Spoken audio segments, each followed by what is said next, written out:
સહજાનંદ સાંઈ મહારાજની જય, હરિપ્રસાદ સાંઈ મહારાજની જય, આત્મીય સમાજની જય જય જય, દાસના દાસ થવાની જય જય જય.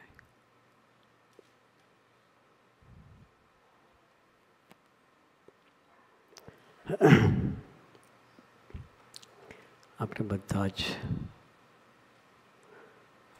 મંદિરની પ્રાણ પ્રતિષ્ઠા મહોત્સવમાં પધારેલા છે. સુગની સ્વામીએ કહ્યું એ પ્રમાણે 2 થી 4 સમયમાં મૂર્તિ પ્રતિષ્ઠાની વિધિ થશે.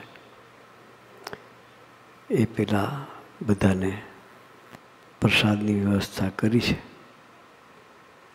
પ્રસાદ લીધા પછી ફરી આપણને દર્શન થશે. મંદિર શાને માટે?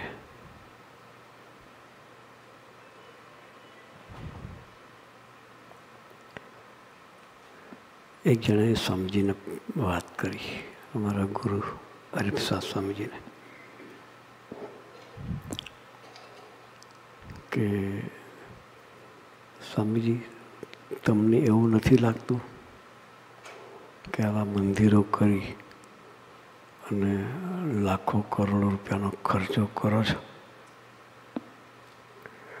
સાત્વિક બુદ્ધિથી જીવનારા વ્યક્તિ હોય એ આ વિચાર કરે છે. ખોટો નથી એનો વિચાર બી. સ્વામીજીને પૂછ્યું કે તમને લાગતા ખોટું તમે કરો છો? એની જગ્યાએ કોઈ સ્કૂલ બનાવો, હોસ્પિટલ બનાવો, એ સામાજિક કાર્ય કરો તો સમાજને ફાયદો થાય ને. વાત સાચી છે, ખોટી વાત નથી. પછી સ્વામીજીએ કહ્યું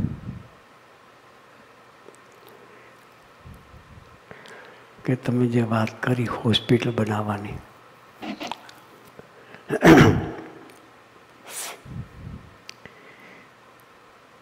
પણ જે રોગ થાય છે, બીમારી જે આવે છે, એ શેમાંથી આવે છે?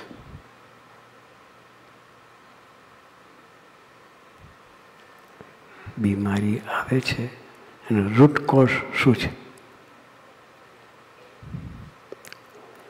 પછી સ્વામીજીએ વાત કરી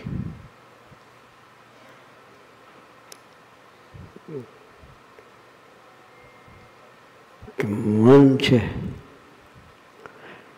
એની અશાંતિ, એને લઈને બીમારી. તો મનને શાંત કરવા માટે કોઈ દવાખાનું ખરું? હોસ્પિટલ એવી છે કે ગોળી ખાઓ તો મન શાંત થાય, તમારા વિચારો પોઝિટિવ થાય, શુભ વિચારો પ્રગટે, નિશ્ચિંતતા પ્રગટે, નિર્ભયતા પ્રગટે? એવું કોઈ દવાખાનું ખરું? આપણે હ્યુસ્ટનમાં હોય તો કહેજો.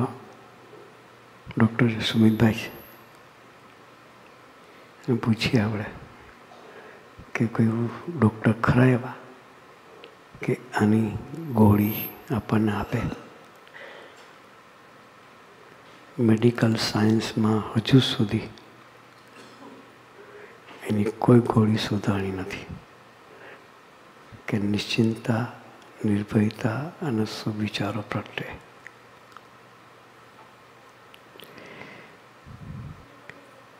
એ મંદિર સિવાય બીજું કોઈ સ્થાન નથી. એક જ દવાખાનું છે, એક જ દવાખાનું છે. ભક્તિ સાંઈ ઘણી વખત વાત કરે છે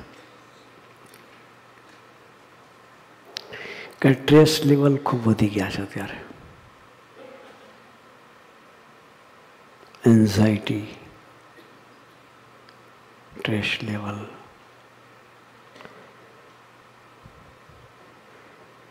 તો એ બધાને શાંત કરશે કોણ?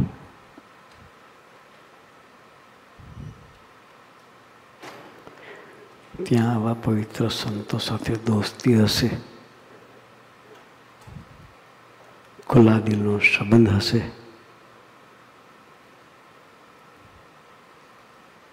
એ જ તમારા જીવનમાં કામ લાગશે.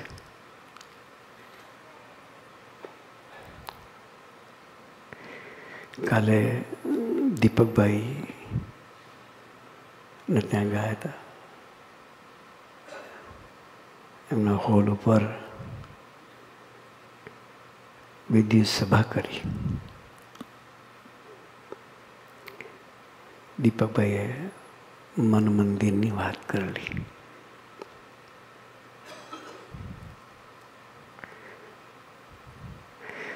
આ મંદિર કરવા પાછળનો સ્વામીજીનો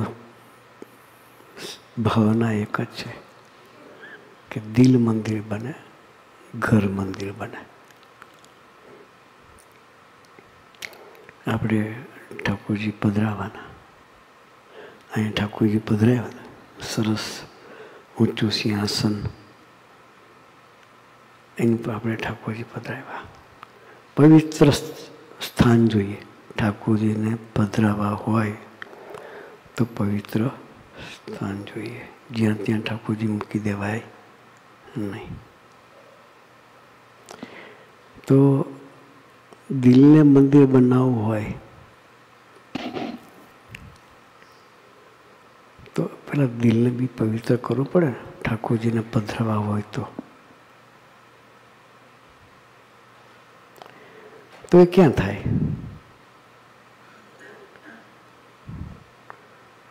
પુસ્તકો વાંચવાથી થઈ જાય? ના થાય. શાસ્ત્રો તો ઘણા છે, એ વાંચવાથી ના થાય. પણ શાસ્ત્ર જે સમજ્યા હોય સાચા અર્થમાં, એ શાસ્ત્રને સમજાવનાર પુરુષ મળે તો થાય. આપણે સ્કૂલમાં બધા ભણ્યા છીએ. સ્કૂલ કરી, પછી કોલેજ કરી હોય, યુનિવર્સિટી કરી હોય, પછી ફિલોસોફી એટલે પીએચડી કરી હોય. પણ દરેક જગ્યાએ આપણને ટીચરની જરૂર પડે છે. ટીચર જે ભણાવે છે સિલેબસની બહાર તો ભણાવતા નહીં. બુકલેટ જે હોય ને, ટેક્સ્ટબુકમાંથી જોઈને જ ભણાવે છે. તો ટેક્સ્ટબુક તો આપણી પાસે હોય જ છે. વાંચીને એક્ઝામ આપીને પાસ થવાય? ન થવાય. જે રીતે થવાતું હોત ને તો સ્કૂલોની જરૂરત ના પડત. જાતે વાંચીને ટેક્સ્ટબુકથી પાસ થવાતું હોત તો સ્કૂલોની જરૂર પડત નહીં. દરેક જગ્યાએ અનુભવ સિદ્ધ વાત કરનાર જોઈએ. આ લોકોનું લૌકિક જ્ઞાન સ્કૂલનું, એને માટે પણ ટીચર જોઈએ. તો આધ્યાત્મિક લેવલે ભગવાન સાથેનો સંબંધ બાંધવો હોય તો ત્યાં એવા ટીચરો જોઈએ કે ના જોઈએ? સહજ જોઈએ. આ સંતો છે એ એના ટીચરો છે. એ ભગવાન સાથે સંબંધ બાંધીને બેઠા છે. જીવનમાં સંતનું સ્થાન એટલે આપવું પડે છે. એ મંદિર બનાવવું છે આપણે.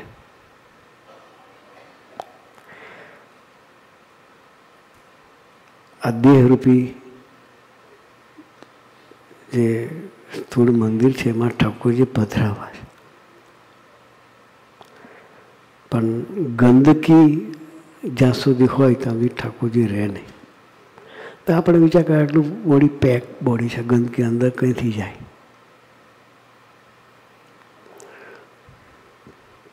તો 9 દ્વાર છે આપણા. અમુક દ્વાર ગંદકી બહાર કાઢવાના છે અને અમુક દ્વાર ગંદકી નાખવાના છે. મળદ્વાર છે, પેશાબ કરીએ છીએ, પછી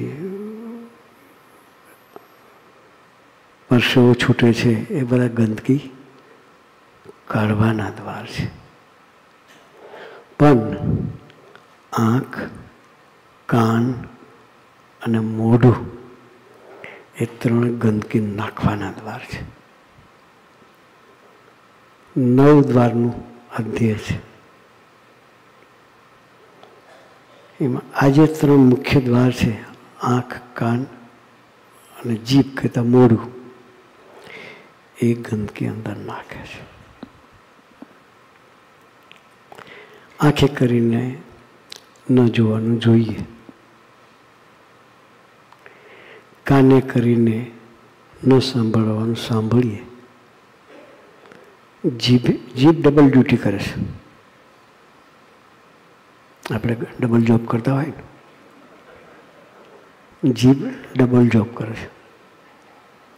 એક ખાવાનું કામ કરે, સ્વાદ, તીખો છે, ગળ્યો છે, ખાટો છે, ખારો છે, એનું ટેસ્ટિંગ કરવાનું કામ કરે છે જીભ.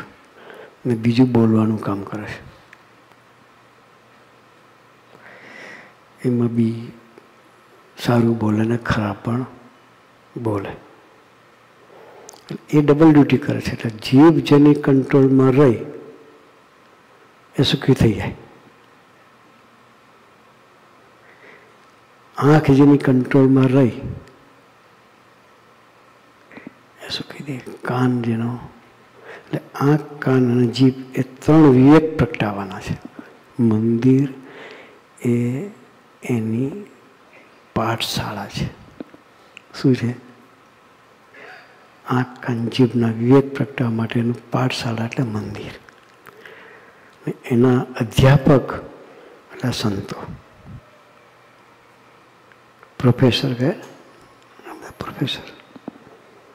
પાઠશાળા હોય ને પ્રોફેસર ના હોય તો પ્રોફેસર જોઈએ છે, તો જ પાઠશાળાની કિંમત.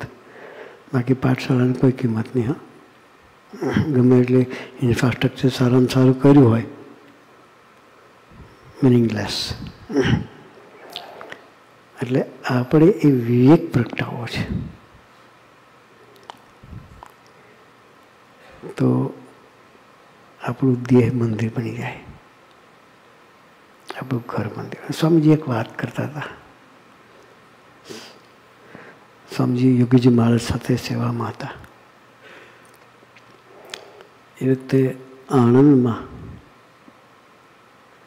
એક શેઠિયાએ યોગીજી મહારાજને ઘેરે પધારવા માટે પ્રાર્થના કરી કે બાપા ઘેરે પધારો.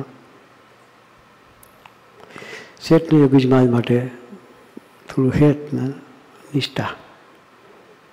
એટલે એને એવું કે યોગી મહારાજ જેવા પુરુષના ચરણાઈ મારા ઘરમાં પડે તો ઘરની અંદર થઈ જાય. યોગીજી મહારાજ જેવા પુરુષના ચરણાવીને મારા ઘરમાં પડે તો ઘર મંદિર થઈ જાય. એટલે બાપાને પ્રાર્થના કરી કે બાપા ઘેરે પધારો. એટલે સ્વામીજી એ વખતે સાધુના કપડામાં નહોતા, દીક્ષા નહોતી લીધી. તમારા જેવા કપડામાં સ્વામીજી બાપા સાથે સેવામાં હતા. એટલે સ્વામીજી બાપા સાથે સ્વામીજી પધાર્યા. મોટો બંગલો હતો, સરસ, આણંદની ધરતી પર, વેલ ફર્નિશ. એટલે ગેટમાં એન્ટર થયા. બાપા કે આટલું મોટું સરસ ઘર કોનું છે? કે નેચરલી યોગી મહારાજે વાત કરી. તે પેલા શેઠ એને કે સ્વામીજી આ ઘર નથી, સ્મશાન છે. કે શું કહે છે? આ ઘર નથી, સ્મશાન. યુગમાં એકલા બાળક જેવા નિર્દોષ પુરુષ એને સહજ જ ફરી કાઉન્ટર ક્વેશ્ચન કર્યો કે ગુરુ, સ્મશાન આવું હોય? કે આ તો સરસનું ઘર છે. કે ત્યારે શેઠે કે બાપા તમે અંદર આવશો ત્યારે ખબર પડશે કે આ ઘર છે કે સ્મશાન છે. શેઠ પોતે એટલું સરસનું ઘર હતું તો પણ એને શાંતિ નહોતી, એટલે એને ઘરને સ્મશાન કહેતા હતા. શું કહેતા હતા? પોતાના ઘરને કોઈ સ્મશાન કે ક્યારે કે?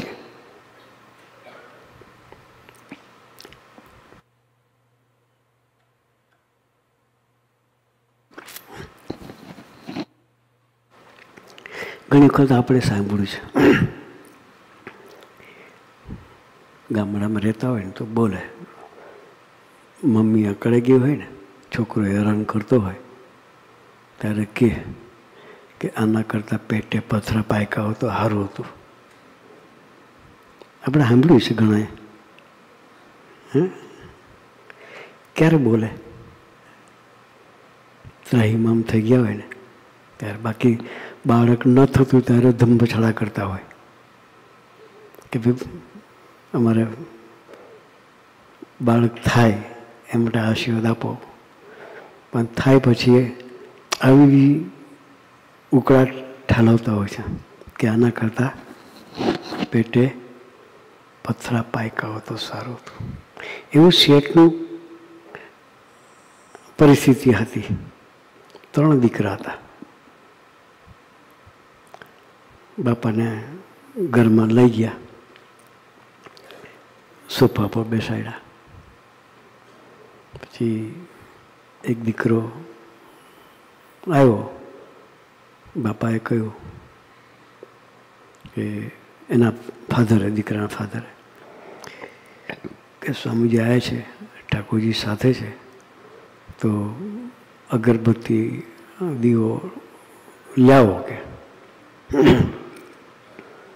તો દીકરો વેસ્ટર્ન કલ્ચરમાં ઉછરેલો હશે કે જે હોય તે, એણે કહ્યું સિગરેટ સળગાવી લાવું કે? શું કે? ઠાકોરજી માટે અગરબત્તીની જગ્યાએ સિગરેટ સળગાવવાની વાત કરે. એટલું કહીને દીકરો જતો રહ્યો. પછી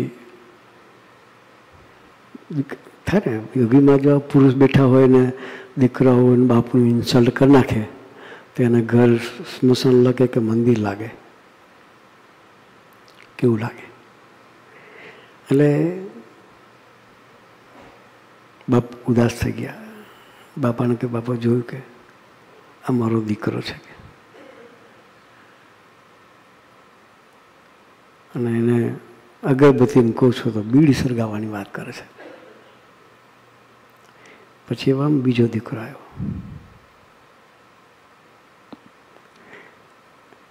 એને કંઈક કહ્યું, એ નજર મિલાયા વગર સીધો ઉપર ચડી ગયો. પછી મોટો દીકરો તો એ આવ્યો. એટલે સ્વામીજી એની સાથે ભણતા હતા, સ્કૂલમાં એ સાથે હતો. એટલે સ્વામીજીએ કહ્યું, એના મિત્ર તરીકે, એટલે કે એઝ અ ફ્રેન્ડ આપણે કોઈને કહીએ ને, એવું સ્વામીજી કહ્યું કે તું સ્વામીજી પધાર્યા છે, ઠાકોરજી પધાર્યા છે, પગે લાગ કે. કટરસી ખાતર બી, વિવેક ખાતર બી પગે લાગવું જોઈએ. તો પેલો દીકરો શું કહ્યું કે તું એકલો આવે ને તો હું તારી સાથે બધી વાત કરીશ, તને આપણે સાથે બેસીને જમીશું, આનંદ કરીશું. આ મહાત્માઓ લઈને મને નહીં ફાવે કે. શું કે? આ મહાત્માઓ સાથે મને ઇન્સલ્ટ કરીને એ જતો રહ્યો. 3 દીકરામાંથી કે પછી શેઠ જાતે ઘરમાંથી દીવો બત્તી બધું લઈ આવ્યા. અને મિસિસને કહ્યું, ઘરવાળાને, કે ઠાકોરજી માટે કંઈક મોટું ઘર હતું એ જમાનામાં, એટલે ડ્રાયફ્રૂટ્સ ને બધું હોય, એટલે એને કહ્યું ઠાકોરજી માટે કંઈક ડ્રાયફ્રૂટ્સ ડીશમાં કાઢી આપો, ધરાવીએ કે. તો બાઈએ જે જવાબ આપ્યો ને એ ઓરિજિનલ કલ્ચરનો જવાબ હતો. જે સંસ્કારો એને સિંચન થયું હતું એ સંસ્કારોથી બા બોલ્યા કે તમારા ડોઝામાં ભરવું હોય તો જાતે લઈ જાઓ કે. શું કે? ડોઝું એટલે જાતે મોઢાને ડોઝું કહે ચરોતરમાં. તમારા ડોઝામાં ભરવું હોય તો જાતે લઈ જાઓ કે હું નવરી નથી કે. હવે આવી પરિસ્થિતિ ઘરની હોય પછી આવું સાંભળ્યું એટલે શેઠ ખૂબ રડ્યા બાપાને. બાપા કે આ સ્મશાન છે, હવે એને આપ કંઈક કૃપા કરો. બાપા કે ગુરુ એવું ના બોલશો, આ તો મંદિર થવાનું છે. ક્યારે? સ્વપ્નમાં પણ દેખાય નહીં.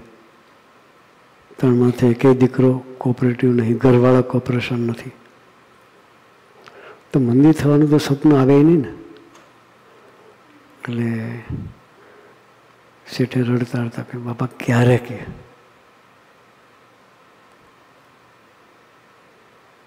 બાપા કે 15 દાડામાં કે. લાગે મને આપણે ઘરની આવી પરિસ્થિતિ તો મને 15 દિવસમાં મંદિર થશે એવું લાગે? ના લાગે. પછી બાપા કે સારું કે ભજન કરીએ. પછી બાપાએ ધૂન કરાવી કે મને આ ઘર મંદિર લાગે છે કે ને મંદિર થશે કે. શેઠ તમે ચિંતા નહીં કરતા, તમે ભજન કરજો કે. બાપા કઈ ઠાકોરજીનું શેઠને ચાંદલો કરી આશીર્વાદ આપીને પછી નીકળી ગયા. વાતાવરણ તો જે હતું એ હતું, એમાં કંઈ ફેરફાર થાય એવો હતો નથી. દીકરામાં ફેરફાર થાય એવો નહોતો, ઘરવાળીમાં કંઈ ફેરફાર થાય એવો નહોતો. શેઠ એકલાને સદભાવ હતો એટલે શેઠ ભજન કર્યા કરે. બુદ્ધિ છે ને એના કંટ્રોલર ભગવાન છે.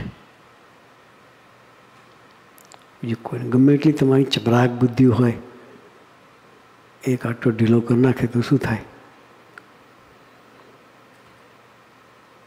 10 મોટરનું મેનેજમેન્ટ કરતા હોય ને ત્યાં જઈને પછી 1.5 થઈને આપણે ઊભા રહીએ. બરાબર જઈએ ખરા પણ બુદ્ધિ સિસ્ટમ લોક થઈ જાય. ભગવાનની અપેક્ષા, સંતની અપેક્ષા થાય એવું થાય. એટલે જે મોટો દીકરો હતો જેને સ્વામીજીએ કહ્યું કે ઠાકોરજી પધારે, સ્વામીજી પધારે છે, પગે લાગ. પછી સ્વામી તો હું કહ્યું કે વિવેક ખાતર બી પગે લાગવું જોઈએ તારે. તો કે તું આવજે, શાંતિથી આપણે મળી શકે. એ દીકરાને રાતે સૂતો હશે અને પેરાલિસિસનો એટેક આવ્યો. પેરાલિટિક એટેક. જે પોઝિશનમાં સૂતો હતો એ જ પોઝિશનમાં સવારે પગ જો કોળો ઊંઘો સૂઈ ગયો છે, પગ લાંબો થાય નહીં, હાથ ઊંચો થાય નહીં, આખું ડાબો ભાગ રહી ગયું, ડેડ થઈ ગયું. બોલે તો બોલાય નહીં, આખું ભાગ જ ચોકઅપ થઈ ગયું. એટલે પણ અવાજ નીકળે નહીં.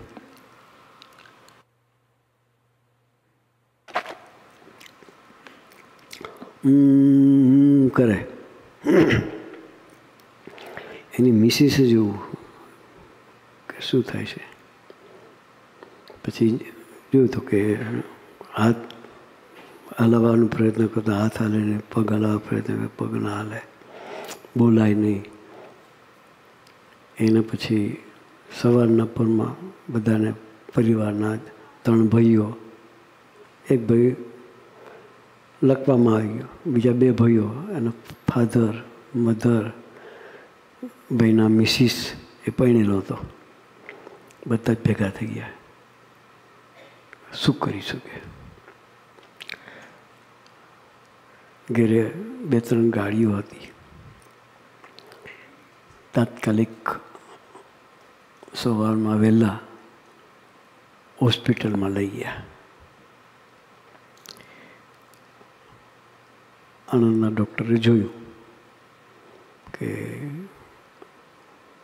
આથી 70 વર્ષ પહેલાંની વાત કરું છું. એ વખતે એટલા કંઈ ડૉક્ટર આણંદની ધરતી પર નહીં હોય. આણંદના ડૉક્ટરે કહ્યું કે એને તમે અમદાવાદ લઈ જાઓ કે અહીંયા એની ટ્રીટમેન્ટ નહીં થાય સારી કે. અમદાવાદ લઈ ગયા હોસ્પિટલમાં. અમદાવાદના ડૉક્ટરે બધું ચેકઅપ કર્યું. કહ્યું કે કેસ થોડો એવો છે કે તમે દાખલ કરો પણ રિઝલ્ટ અમે નહીં કહી શકીએ કે એને લાવી શકીએ એમ છીએ. એને માટે કોઈ બોમ્બે જેવા સારી જગ્યાએ લઈ જાઓ અને ત્યાં જઈને બતાવો અને કંઈક ત્યાં ઈલાજ થાય તો શક્ય છે. ગાડીઓ ઘરની હતી એટલે અમદાવાદથી સીધા બોમ્બે લઈ ગયા. બોમ્બે હોસ્પિટલમાં દાખલ કર્યા. ડૉક્ટરે કહ્યું બધું તપાસીને કે એને પેરાલિસિસ એટેક છે એટલે ટ્રીટમેન્ટ તો કરીએ પણ ક્યારે સારું થાય એ અમે ગેરંટી નહીં આપીએ કે શું કે થાય તો 15 દિવસમાં થઈ જાય, મહિનામાં થઈ જાય અને ન થાય તો વર્ષો સુધી એવું ઊભું રહે કે 5, 7, 10 વર્ષ બી થઈ જાય કે આ પોઝિશનમાં કોઈ ફેરફાર થાય નહીં. પછી પેલા બધાએ પૂછ્યું કે શું કરવું જોઈએ કે ત્યારે ડૉક્ટર ધાર્મિક હતા. એણે કહ્યું કોક એવા સંતના આશીર્વાદ મળી જાય તો કામ થઈ જાય કે. પછી ડૉક્ટરને પૂછ્યું કે કોઈ વાત તમારા ધ્યાનમાં કોઈ એવા સંત ખરા કે. ડૉક્ટરને પરિવારે પૂછ્યું કે તમારા ધ્યાનમાં કોઈ એવા સંત છે કે જ્યાં જઈએ જેના આશીર્વાદથી આનું તંત્ર સારું થાય એમ. મતલબ પોતાનું અત્યારે સ્વતંત્ર પોતાનું કામ કરી શકે એવું થાય તો ગુણ. એટલે ડૉક્ટરે કહ્યું એવા તો એક સાધુ છે કે ગોંડલમાં યોગીજી મહારાજ છે કે. શું નામ આપ્યું? ગોંડલના યોગીજી મહારાજ એવા એક સાધુ છે કે જેની પાસે જાઓ ને એ આશીર્વાદ આપે તો તમારું કામ થાય કે. બધા વિચાર કરતા હતા કે અઠવાડિયા પહેલાં જે પુરુષને આપણે ઘરમાં પધરામણી કરી એ જ પુરુષ પાસે જવાનું થાય તો આમ પગ કેમ ન ઉપડે. જેની આપણે હળાહળ ઉપેક્ષા કરી હોય અને ત્યાં જ જવાનું થાય તો. એટલે બધા વિચારમાં કરતા થઈ ગયા કે શું કરીએ. પછી એના ફાધર બી હતા. બધા કે શું કરીએ કે તમે નક્કી કરો શું કરીએ કે. શું કે એના બાપાએ તો ચોખ્ખું જ કહ્યું કે તમે નક્કી કરો.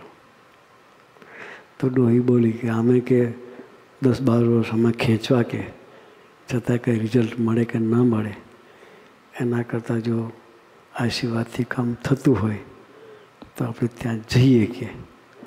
જે ડોઝામાં નાખવાની વાત કરતા હતા એ બેન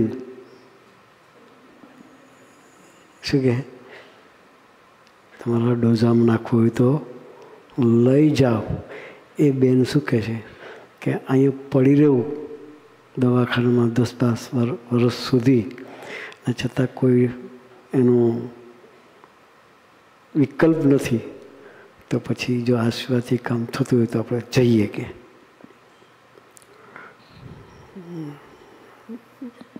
મંત્રણા થઈ ગઈ. પાછા જવાનું પ્લાનિંગ થયું. આણંદ તો આવી ગયા. પછી તપાસ કરી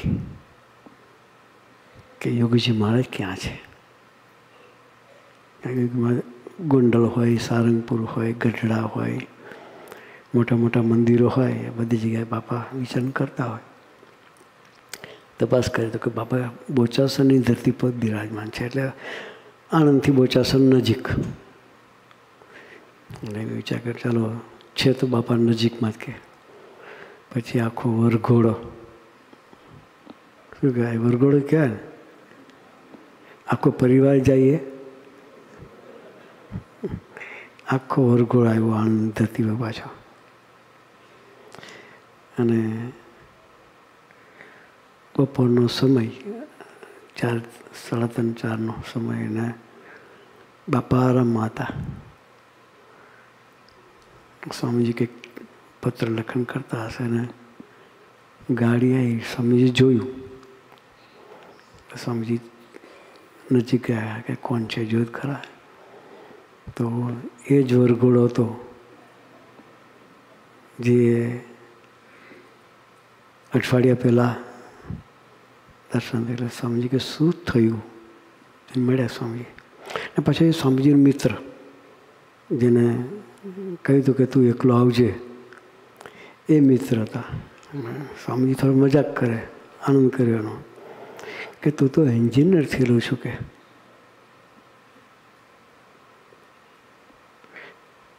સ્ક્રૂ ખોલીને સ્પેરપાર્ટ બદલી નવું ચાલુ કરી દે ને, કે શું કે તું તો એન્જિનિયર થયેલું છે. પેલાને બચારાને ખવાય બી નહીં, બોલાય નહીં પડે.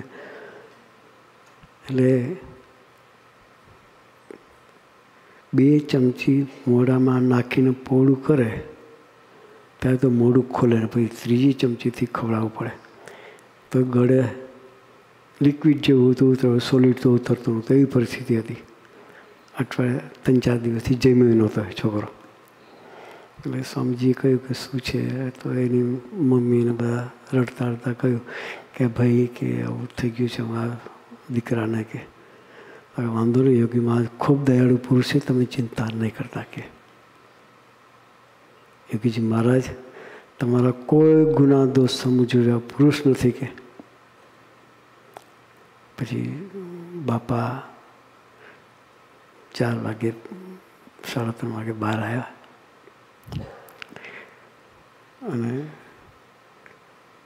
મંદિરમાં દર્શન કરવા જતા હશે. અને ત્યાં વચ્ચે ગાડી ઉપર દીકરો હતો ગાડીમાં. સ્વામીજી બાપાને કહ્યું, બાપા દીકરો બીમાર છે ને દર્શન આપવાના છે. બાપા ગાડી પાસે પધાર્યા. માજી હતા એ બેન હતા, દૂર જતા રહ્યા. પેલા 2 દીકરા, ફાધર ના 3જો દીકરો, 3 જણા ગાડી પાસે હતા. બધી વાત કરી કે સ્વામીજી આવું થયું છે દીકરાને, અને આપણી પાસે આશીર્વાદ લેવા આવ્યા છીએ. કે પછી બાબા કે ના અંદર લાવો, કે મંદિરમાં ખુરશીમાં બેસાડેલો હતો, વ્હીલચેરમાં, તે મંદિરમાં લઈ ગયા.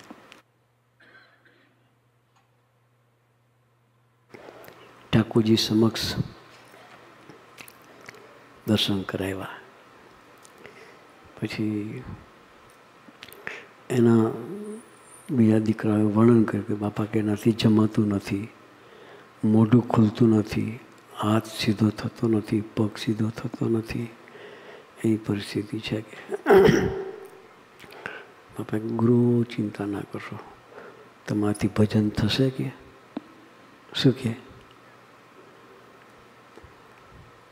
તમારાથી ભજન થશે? તો કે બાપા તમે જે કહેશો એ બધું કરશો. કે ગરજે, ગુજરાતીમાં કહેવત છે, ગરજે ગધેડાને બાપ. કે બાપાને ભગવાન નહોતા માનતા, ગધેડો માનતા હતા. શું માનતા હતા? યોગીજી મહારાજ ભગવાન ધારક સંત, એને વિશે ઉપેક્ષા થાય. ગધેડો જ કશું કહેવાય ને, ગધેડો માનતા હતા. કે ગરજે ગધેડાને બાપ કહેવું પડે. બાપા કે ભજન કરશો? તો કે હા બાપા ભજન કરી શકે. બાપા કે અમારા ઠાકોરજી ઘેર લઈ જઈશો? તો કે હા બાપા ઘેરે ઠાકોરજી લઈ જઈ શકે.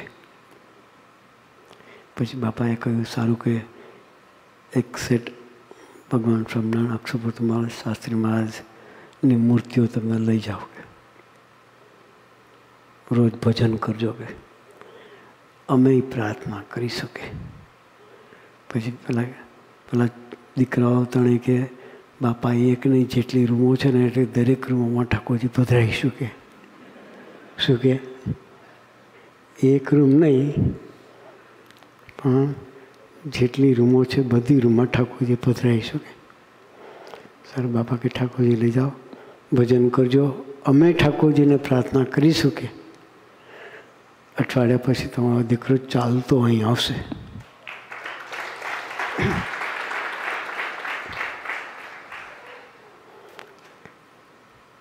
એટલે બાપાનો સંકલ્પ મંદિર થાય તો એ સંકલ્પિત ઘરમાં દરેક રૂમમાં ઠાકોરજી પધરાવ્યા. મંદિર થયું, ભજન કરતા થયા, અઠવાડિક સભા કરતા થયા. એટલે આપણે ભગવાનને ઓશિયાળા નથી કરવા, ભગવાનને ઓશિયાળા નથી કરવા, દેહના મંદિર બનાવો છે. એટલે મંદિર માટે પવિત્ર જગ્યા જોઈએ. કાલે ભક્તિ સ્વામી વાત કરી હતી સભામાં.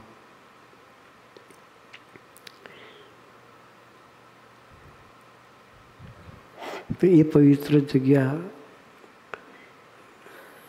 પવિત્ર રાખવા માટે સ્વામીજી સોખળા મંદિરમાં બિરાજમાન હતા અને એક ભગત દર્શન માટે આવેલા. એ પોતે થોડુંક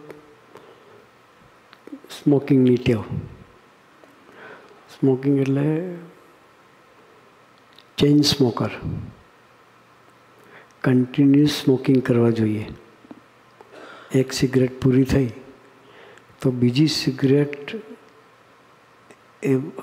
એ સિગરેટથી જ સળગાવવાની. એટલે કન્ટિન્યુઅસ ધુમાડો લેવા જોઈએ. એટલે શરીર નિકોટિનવાળું શરીર થઈ ગયું એવું કંઈ ચાલે. એટલે એને છોડવું હોય તો કેટલું અઘરું પડે. એક દિવસે મંદિરે આવ્યા દર્શન કરવા. પછી પેલી ટેવ જે છે તો એકદમ તો જાય નહીં કોઈ દાડો.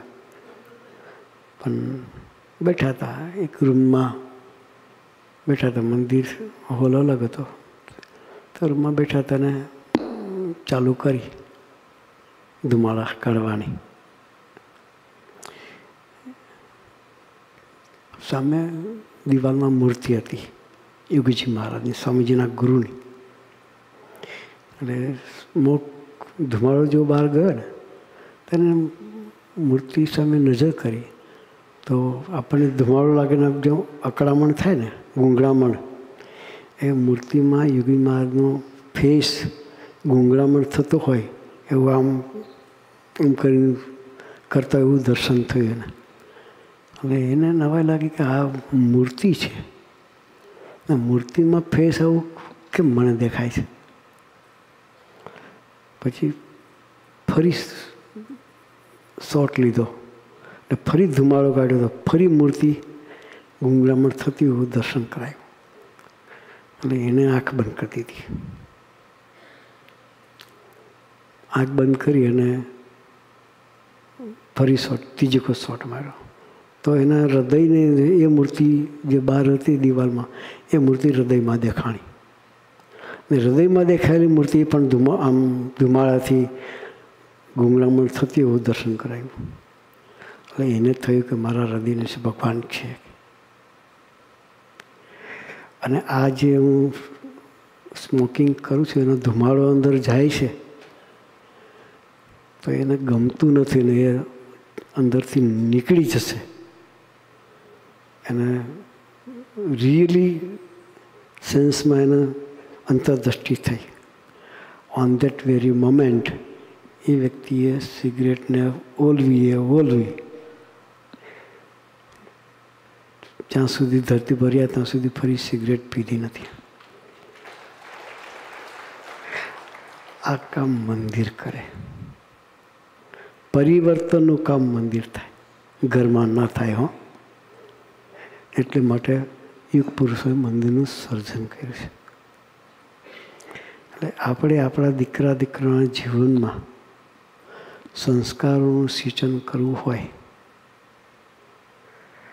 તો એને માટે મંદિરમાં લઈને ખાસ આવવાનું. ઘેરે આપણે સંસ્કારો નહીં આપી શકીએ.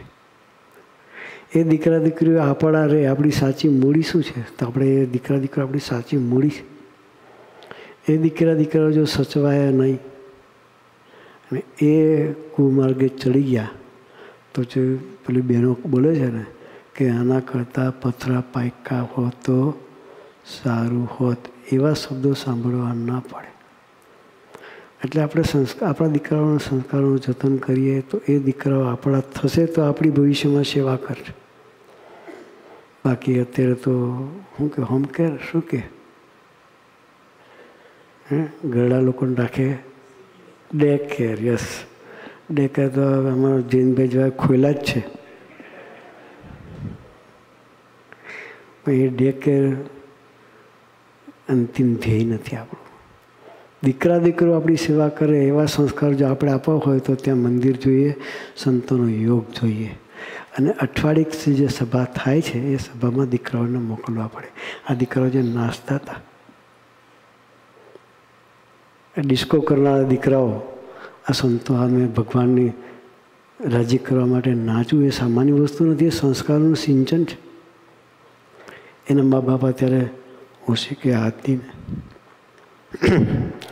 સૂઈ શકે છે.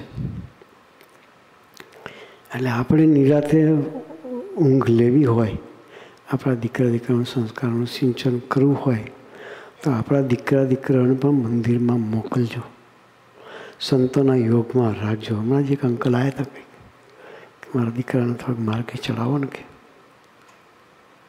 મેં કહ્યું કે સંતોના યોગમાં રાખજો, સંતોના યોગમાં રહેશે તો એનું પરિવર્તન થશે.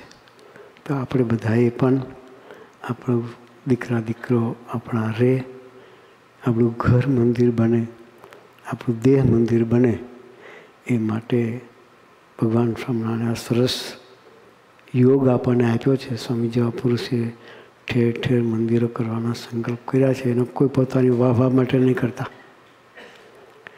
આપણા આત્માની રક્ષા થાય એના માટે એ કરે છે.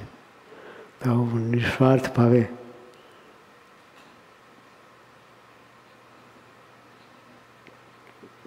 જે પુરુષ આવું આયોજન કરતા હોય તો એમાં પણ આપણે સહકાર આપીએ અને આપણી યાત્રા પણ ભગવાન તરફ ચલાવતા રહીએ. ચલાવવા માટે નિમિત્ત મંદિરે આપણા પરિવાર સાથે આપણે પધારીએ. એ માટે ગુરુએ આપણને સૌને ખૂબ ખૂબ ખૂબ બળબુદ્ધિની શક્તિ આપે, એ જ પ્રાર્થના સહજાનંદ સ્વામી મહારાજની.